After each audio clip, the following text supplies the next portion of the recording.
होगी, फांसी होगी।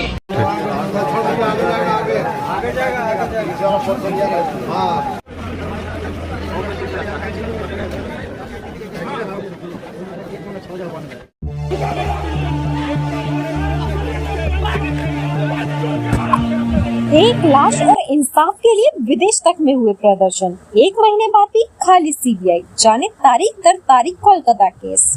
दोस्तों, कोलकाता के आरजीकर मेडिकल कॉलेज में 9 अगस्त को एक महिला ट्रेनी डॉक्टर की लाश मिली।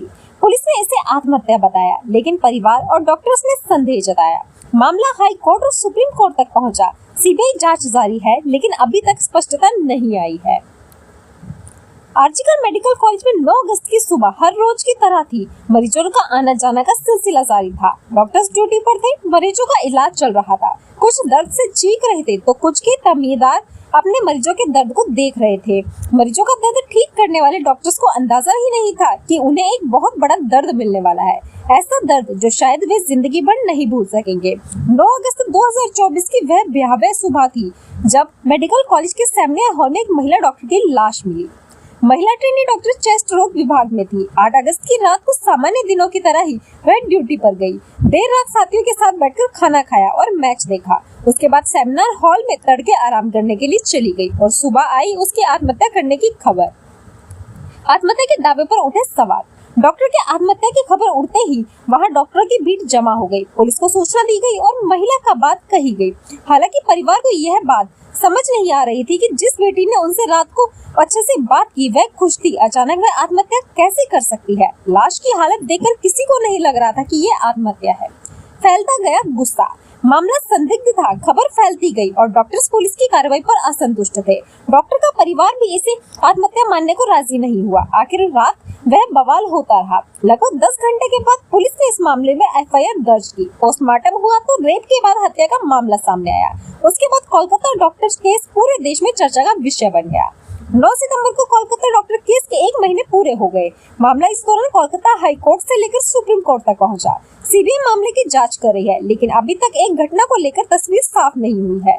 आपको बता दें, इस 1 महीने के दौरान कोलकाता डॉक्टर मामले में कब कब क्या हुआ। 10 अगस्त कोलकाता पुलिस ने जांच के लिए टास्क फोर्स बनाई। जांच शुरू होने के कुछ घंटे के भीतर कोलकाता पुलिस ने सिविल वॉलंटियर संजय रॉय को गिरफ्तार किया। पुलिस ने उसे गिरफ्तार किए जाने के कारण बताए, जिसमें वह सीसीटीवी में दिखा कि वह मेडिकल कॉलेज के सुबह 2 बार गया था।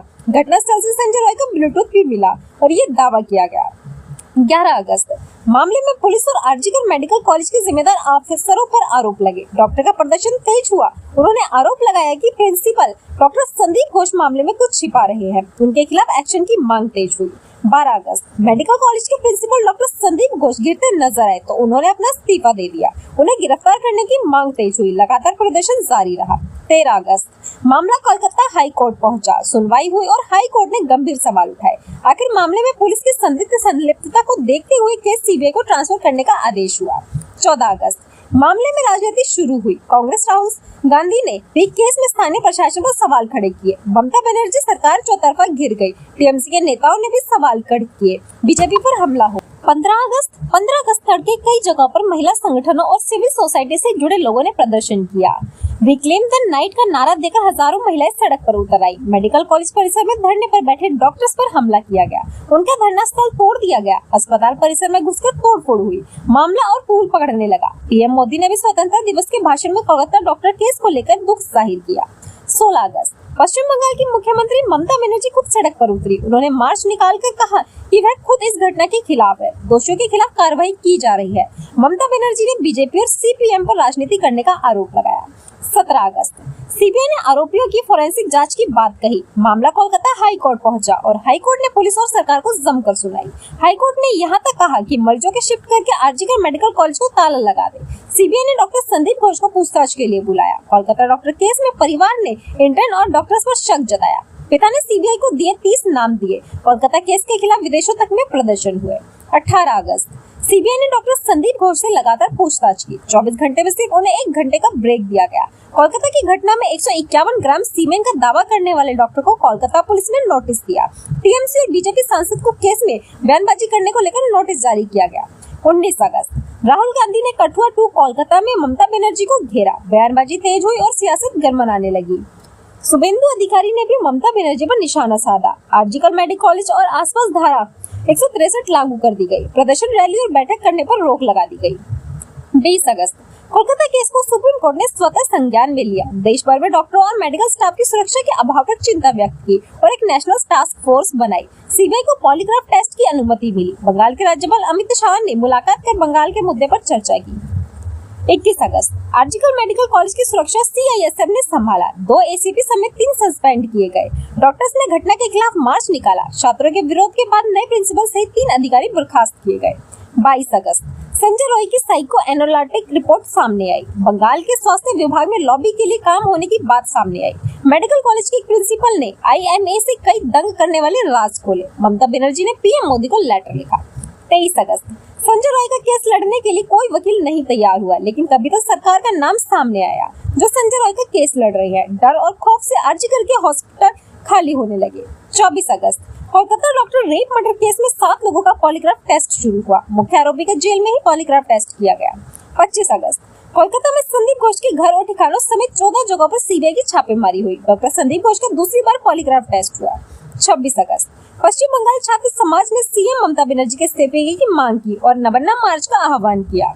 27 अगस्त छात्रों ने राज्य सचिवालय यानी नबान्ना भवन तक विरोध मार्च निकाला। इस विरोध मार्च के दौरान प्रदर्शनकारी छात्रों और पुलिस कर्मियों के बीच झड़प हुई, लाठीचार्ज हुआ और कई घायल हुए और मामला और तूल पकड़ा गया। 28 अगस्त छात्रों पर लाठीचार्ज के विरोध में बीजेपी ने 12 घंटे तक बंगाल बंद बुलाया।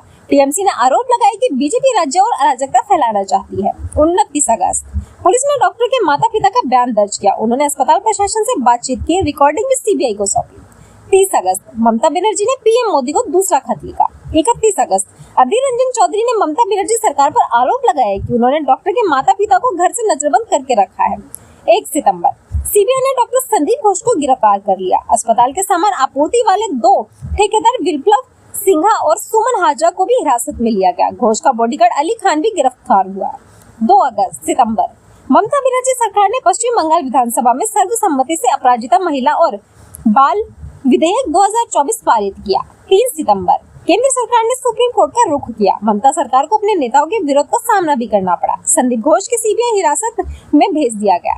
4 सितंबर कोलकाता के श्याम बाजार 5 पॉइंट क्रॉसिंग पर सैकड़ों लोग जमा हुए। हजारों लोग नाइट प्रोटेस्ट करने लगे। इसे रिक्लेम द नाइट कैंपेन नाम दिया गया। 6 सितंबर 100 से ज्यादा अफसरों की टीम ने संदीप घोष के ठिकानों पर छापेमारी की। ये छापेमारी ईडी ने हुबली, हावड़ा, सोनारपुर, कोलकाता में की। 8 सितंबर राज्यसभा में तृणमूल कांग्रेस के सांसद जवाहर सरकार ने तृणमूल कांग्रेस छोड़ दी। उन्होंने राज्यसभा से भी इस्तीफे का ऐलान किया। उन्होंने ममता बनर्जी सरकार के खिलाफ जमकर बयानबाजी की। 9 सितंबर सुप्रीम कोर्ट में इस मामले को लेकर सुनवाई हुई। कोर्ट ने सीबीआई को नई जांच रिपोर्ट जमा करने के लिए कहा। 17 सितंबर तक का भी वक्त दिया। सुप्रीम कोर्ट ने डॉक्टर्स को काम पर लौटने को कहा, लेकिन प्रदर्शन अब भी जारी है।